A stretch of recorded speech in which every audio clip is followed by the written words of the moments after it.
ಅಂದರೆ ನೀವು ಡೈರೆಕ್ಟಾಗಿ ಫೇಸ್ ಮಾಡ್ತಾ ಇಲ್ಲ, ನಿಮಗೆ ಸಹಿಸ್ಕೊಳ್ಳೋಕ್ಕಾಗ್ತಾ ಇಲ್ಲ, ಅವ್ರನ್ನ ಹೇಗಾದರೂ ಮಾಡಿ ಕೆಳಗಿಳಿಸಬೇಕು ಅಂತೇಳಿ ನೀವು ನೀವು ನೀವು ಅಂದರೆ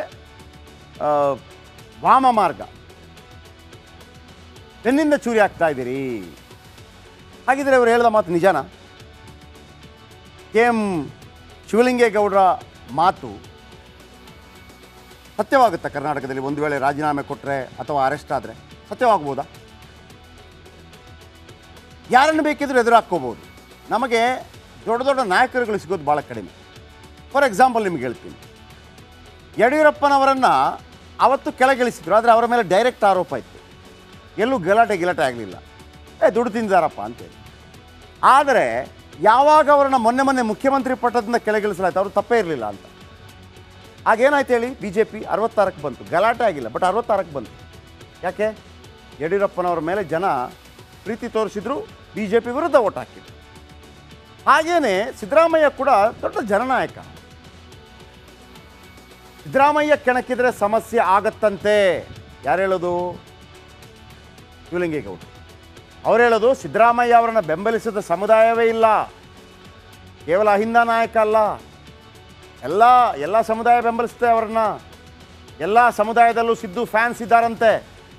ಅವ್ರು ಹೇಳೋದು, ಈಗ ಬಸವಣ್ಣನ ಫೋಟೋ ಇಡಬೇಕು ಅಂತ ಮಾಡಿದ್ದು ಇವರು, ಅಕ್ಕ ಮಹಾದೇವಿ ಕಾಲೇಜ್ ಹೆಸರಿಟ್ಟಿದ್ದೀವರು, ಬಸವಣ್ಣನ ತತ್ವದಲ್ಲಿ ನಡೆಯೋರು, ಹಿಂಗೆಲ್ಲ ಅವರು ಪ್ರತಿಪಾದನೆ ಮಾಡ್ಕೊಳ್ಳೋದು. ಸಿದ್ದರಾಮಯ್ಯ ರಾಜ್ಯದ ಪ್ರಬಲ ಅಹಿಂದ ನಾಯಕ, ಎರಡು ಮಾತಿಲ್ಲ. ಹೌದು, ಸಿದ್ದರಾಮಯ್ಯ ಆದರೆ ಒಂದು ಮಾತು ಹೇಳ್ತಾರೆ, ರಕ್ತಕ್ರಾಂತಿ. ಸಿದ್ದರಾಮಯ್ಯ ಕೆಣಕಿದ್ರೆ ರಾಜ್ಯ ಹೊತ್ತಿ ಉರಿಯುತ್ತಾಗಿದ್ರೆ ಇವರ ಪ್ರಕಾರ ರಕ್ತಕ್ರಾಂತಿ ಆಗತ್ತಾ? ಅಹಿಂದ ಬಂಡೇಳ್ಬೋದಾ? ಗೊತ್ತಿಲ್ಲ. ಹಾಗಂತ ರಾಜ್ಯದಲ್ಲಿ ಈ ಹಿಂದೆ ಯಾವತ್ತಾದ್ರೂ ಆಗಿದೆಯಾ? ಆಗಿದೆ. ರಾಮಕೃಷ್ಣ ಹೆಗಡೆ ಮತ್ತು ದೇವೇಗೌಡ ನಡುವೆ ವಾಕ್ಸಮರಗಳಾದಾಗ ಒಕ್ಕಲಿಗ ಸಮುದಾಯ ದೇವೇಗೌಡರ ಪರವಾಗಿ ವಿಧಾನಸೌಧ ಮುಂದೆ ಬಂತು, ಕಪ್ಪಲಿ ಕಾಣಿಸ್ತು ಆ ಟೈಮಲ್ಲಿ. ಇದೆಲ್ಲ ಆಗಿದೆ ಕರ್ನಾಟಕದಲ್ಲಿ. ಈಗ ಹಂಗಾಗತ್ತಾ? ಕಾದು ನೋಡಬೇಕಾಗಿದೆ.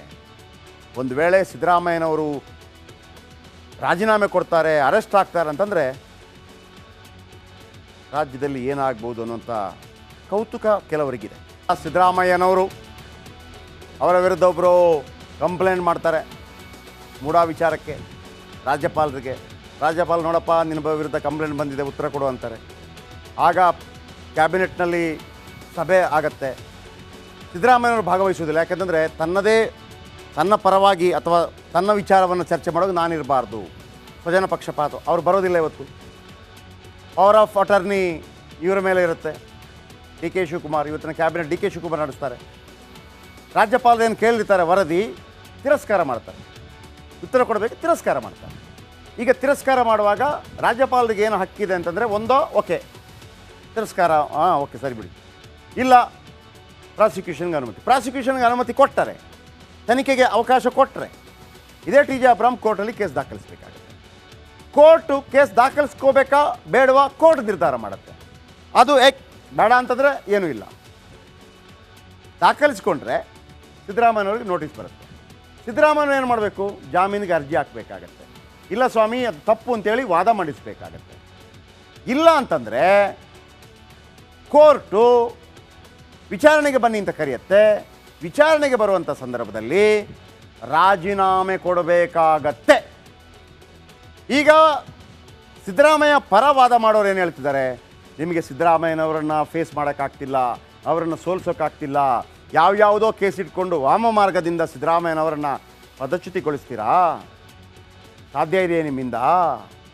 ಅಹಿಂದ ನಾಯಕ ಅಲ್ವ ಅವರು? ಬಿಡ್ತೀವ ನಾವು?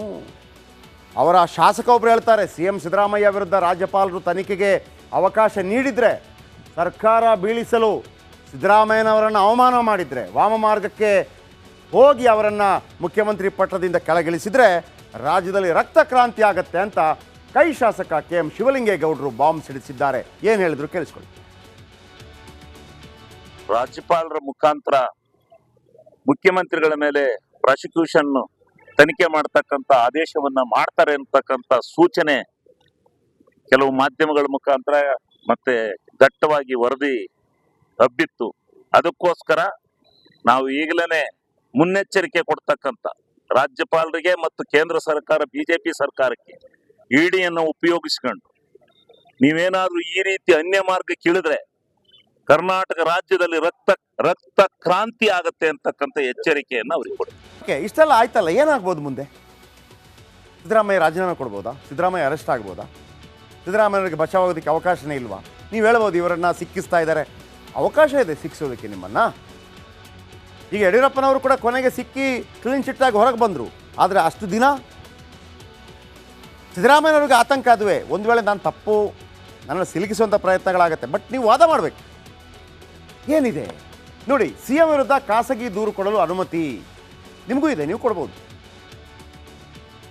ಆದರೆ ರಾಜಭವನದಿಂದಲೇ ದೂರು ಕೊಡಲು ಅವಕಾಶ ಇದೆ. ಜನಪ್ರತಿನಿಧಿ ಕೋರ್ಟ್ನಲ್ಲಿ ಕೂಡ ದೂರು ಕೊಡಬಹುದು. ಖಾಸಗಿ ವ್ಯಕ್ತಿಗಳು, ನೀವು ಕೂಡ ನಾಳೆ ಏನಾದರೂ ಇಂಥದ್ದು ಬಂದರೆ ಕೊಡ್ಬೋದು. ಖಾಸಗಿ ವ್ಯಕ್ತಿಗಳು ಸಿ ಎಂ ವಿರುದ್ಧ ದೂರು ಕೊಡ್ಬೋದು. ಆದರೆ ನೀವು ಕೊಟ್ಟ ದೂರನ್ನು ಕೋರ್ಟು ಪ್ರಕರಣವನ್ನು ದಾಖಲಿಸ್ಕೊಳ್ಬೇಕು ಅಂತಿಲ್ಲ. ನೀವು ಕೊಟ್ಟ ತಕ್ಷಣ ಪ್ರಜೆಗಳು ಪ್ರಭುಗಳು ತಗೊಳ್ಳಿ, ಹಂಗೆಲ್ಲ ಆಗಲ್ಲ. ಅದೇ ಇಷ್ಟ ಕೋರ್ಟದ್ದು. ಕೋರ್ಟ್ ಅರ್ಥ ಮಾಡ್ಕೊಳ್ಳುತ್ತೆ. ಪ್ರಕರಣ ದಾಖಲಿಸ್ಕೊಳ್ಬಹುದು, ದಾಖಲಿಸಿಕೊಳ್ಳದೇ ಇರಬಹುದು. ದಾಖಲಿಸಿಕೊಂಡ್ರೆ ಸಿ ಎಂಗೆ ನೋಟಿಸ್ ಜಾರಿ ಮಾಡುತ್ತೆ ಕೋರ್ಟ್. ಈಗ ಪ್ರಾಸಿಕ್ಯೂಷನ್ಗೆ ಅನುಮತಿ ಕೊಟ್ಟರು ಇಟ್ಕೊಳ್ಳಿ, ಏನಾಗುತ್ತೆ? ನಂತರ ಕೋರ್ಟ್ಗೆ ಹೋಗುತ್ತೆ. ನೋಡಿ, ಸಿದ್ದರಾಮಯ್ಯನವ್ರಿಗೆ ಕೋರ್ಟ್ ಪ್ರಕರಣ ದಾಖಲಿಸ್ಕೊಳ್ಳುತ್ತಾ ದಾಖಲಿಸ್ಕೊಳ್ಳೋದಿಲ್ವೋ ಕೋರ್ಟ್ ಡಿಸೈಡ್ ಮಾಡುತ್ತೆ. ಸಮ್ಟೈಮ್ಸ್ ತೆಗೆದು ಬಿಸಾಕ್ಬೋದು, ಸರಿ ಇಲ್ಲ ಇದು ಅಂತೇಳಿ. ಸಮ್ಟೈಮ್ಸ್ ಪ್ರಕರಣ ದಾಖಲಿಸ್ಕೊಳ್ಬೋದು. ಸಿದ್ದರಾಮಯ್ಯನವ್ರಿಗೆ ನೋಟಿಸ್ ಕೊಡ್ಬೋದು. ಆಗೇನು ಮಾಡಬೇಕು ಸಿದ್ದರಾಮಯ್ಯ ಮುಂದೆ ಎರಡು ಆಯ್ಕೆ ಇರುತ್ತೆ. ಏನು? ಸಿ ಎಂ ಸಿದ್ದರಾಮಯ್ಯ ಜಾಮೀನಿಗೆ ಅರ್ಜಿ ಹಾಕಬೇಕು. ನಂಬರ್ 1. 2011ರಲ್ಲಿ BS ಯಡಿಯೂರಪ್ಪ ಮಾಡಿದ್ದು ಇದನ್ನೇ. ಅಥವಾ ಪ್ರಕರಣ ದಾಖಲಿಸಿಕೊಳ್ಳೋದಕ್ಕೆ ಅರ್ಹವಲ್ಲ ಸ್ವಾಮಿ, ಇದು ಪ್ರಕರಣ ದಾಖಲು ಮಾಡಿಕೊಳ್ಳೋದಕ್ಕೆ ಅರ್ಹ ಅಲ್ಲ, ನಾನು ಕೂಡ ಡಾಕ್ಯುಮೆಂಟ್ ಕೊಡ್ತೀನಿ, ನಂದೇನೂ ತಪ್ಪಿಲ್ಲ, ಆಯಾಯ ಕಾಲಕ್ಕೆ ಆಯಾಯ ಡ್ಯಾಶ್ ಡ್ಯಾಶ್ ಡ್ಯಾಶ್ ಆಗಿದೆ. ಸಿದ್ದರಾಮಯ್ಯ ವಾದ ಮಾಡ್ಬೋದು. ಆಮೇಲೆ ಇನ್ನೊಂದು ಮಾತು ಹೇಳ್ಬೋದು, ನೀವು ಈ ಕೇಸ್ ತಗೊಳ್ಬೇಡಿ ಮಹಾಪ್ರಭುಗಳೇ, ನ್ಯಾಯಾಲಯ ಈ ಕೇಸ್ ತಗೊಳ್ಬಾರ್ದು. ಯಾಕೆ ಅಂತಂದರೆ ಈಗಾಗಲೇ ಮೂಡ ಪ್ರಕರಣದ ಬಗ್ಗೆ ನಿವೃತ್ತ ನ್ಯಾಯಾಧೀಶರ ನೇತೃತ್ವದಲ್ಲಿ ತನಿಖಾ ಆಯೋಗ ಕೆಲಸ ಮಾಡ್ತಾ ಇದೆ. ಅವರೇನೋ ತಪ್ಪು ಅಂತ ಹೇಳಿ ನೋಡೋಣ, ನೀವು ಯಾಕೆ ಮಧ್ಯಕ್ಕೆ ಬರ್ತೀರಿ ಅನ್ನೋ ರೀತಿ. ಈಗಾಗಲೇ ತನಿಖಾ ಆಯೋಗ ರಚನೆ ಮಾಡಿದೆ ಸರ್ಕಾರ ಅಂತೇಳಿ ವಾದ ಮಾಡ್ಬೋದು. ಕೋರ್ಟ್ನಲ್ಲಿ ವಿಚಾರಣೆ ಅನಗತ್ಯ ಅಂತ ವಾದ ಮಾಡ್ಬೋದು. ಕೋರ್ಟ್ ಆದರೆ ಒಂದು ವೇಳೆ ಕೋರ್ಟ್ ಹೌದಾ ವಿಚಾರಣಾ ಆಯೋಗ ಮಾಡಿದ್ದೀರಾ ನೀವು, ಹಾಗಿದ್ರೆ ಬೇಡ, ವಿಚಾರಣಾ ಆಯೋಗ ಕ್ಲೀನ್ ವರದಿ ಕೊಡಲಿ, ಇಷ್ಟು ದಿನದೊಳಗೆ ಕೊಡಲಿ ಅಂತ ಕೋರ್ಟ್ ಹೇಳಿದರೆ ಏನು ಮಾಡೋಕ್ಕಾಗಲ್ಲ. ಆದರೆ ಕೋರ್ಟ್ ಪ್ರಕರಣ ದಾಖಲಿಸಿಕೊಂಡರೆ ಸಿದ್ದರಾಮಯ್ಯನವರಿಗೆ ಒಂದು ತಲೆನೋವು ಇರುತ್ತೆ. ಸಿ ಎಂ ಸ್ಥಾನದಲ್ಲಿ ಸಿದ್ದರಾಮಯ್ಯ ಮುಂದುವರಿಯೋದು ಅಷ್ಟು ಈಸಿ ಅಲ್ಲ. ಮತ್ತೊಮ್ಮೆ ಹೇಳ್ತಾ ಇದ್ದೀನಿ, ರಾಜ್ಯಪಾಲರು ಕೇಳಿದರು, ನೋಡ್ರಪ್ಪ ನಿನ್ನ ವಿರುದ್ಧ ದೂರು ಬಂದಿದೆ ಸಿದ್ದರಾಮಯ್ಯನವರೇ, ನಿಮ್ಮ ವಿರುದ್ಧ ದೂರು ಬಂದಿದೆ. ಸಿ ಎಂ ಸಿದ್ದರಾಮಯ್ಯ ಯಾರು? ಈ ರಾಜ್ಯದ ಕಸ್ಟೋಡಿಯನ್, ಸಂವಿಧಾನದ ಪಾಲಕರು, ಮುಖ್ಯಮಂತ್ರಿ. ಅವರ ವಿರುದ್ಧ ಆರೋಪ ಬಂದಾಗ ಅದಕ್ಕೆ ಉತ್ತರ ಕೊಡಬೇಕು. ಅಥವಾ ಕ್ಯಾಬಿನೆಟ್ನಲ್ಲಿ ಇಲ್ಲ ಇದನ್ನು ತಿರಸ್ಕಾರ ಮಾಡ್ತಾ ಇದು ಸುಳ್ಳು ಅಂತ ಹೇಳಬೇಕು, ಅಥವಾ ಅವರಿಗೆ ಉತ್ತರ ಕೊಡಬೇಕು, ನೋಡಿ ಇದು ಸುಳ್ಳು ಅಂತ ಮಾಡ್ತಾ ಇದ್ದೀವಿ, ಯಾಕಂದರೆ ನಮ್ಮ ಹತ್ರ ಡಾಕ್ಯುಮೆಂಟ್ ಇದೆ. ಆದರೆ ರಾಜ್ಯಪಾಲರಿಗೆ ಒಂದು ವೀಟೋ ಪವರ್ ಇದೆ, ಅಧಿಕಾರ ಇದೆ.